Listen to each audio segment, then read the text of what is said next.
Ariel nage joyeusement avec Polochon dans les eaux cristallines, explorant les merveilles sous-marines. Soudain, elle découvre un sac plastique flottant près d'un récif corallien coloré. Oh non, qu'est-ce que c'est ? Se demande Ariel en regardant autour d'elle. Polochon, curieux et un peu inquiet, s'approche du récif. Mais avant qu'il ne le réalise, il est pris dans un filet de pêche abandonné. « Ariel, aide-moi » crie Polochon en se débattant. Avec difficulté, Ariel le libère, son cœur rempli d'inquiétude. Elle nage rapidement jusqu'au palais du roi Triton, son père, pour lui parler de la situation alarmante. « Père, il y a de plus en plus de déchets dans l'océan, quelque chose doit être fait » dit Ariel avec une détermination ardente. Triton, partageant les inquiétudes de sa fille, écoute attentivement. Sébastien, leur ami crabe, arrive en courant. « Le récif de corail est en train de mourir » annonce-t-il tristement.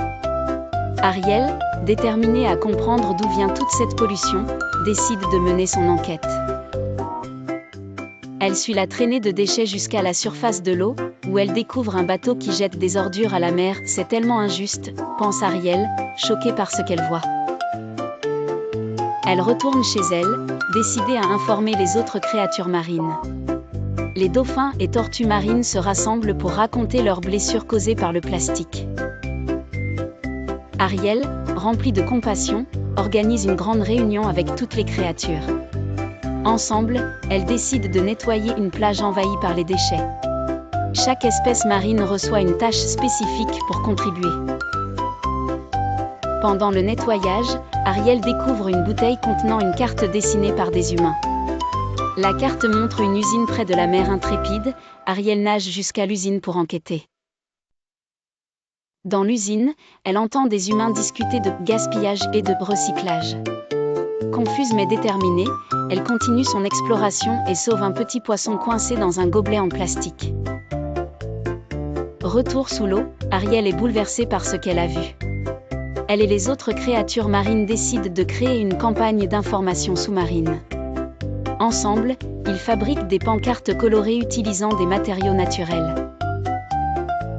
Sébastien compose une chanson éducative pour sensibiliser les jeunes poissons. Les sirènes organisent un spectacle marin pour alerter les humains de la pollution océanique. Une jeune fille humaine, captivée par le spectacle, prend des photos et les partage sur Internet. Grâce à la publication, un mouvement de nettoyage émerge chez les humains.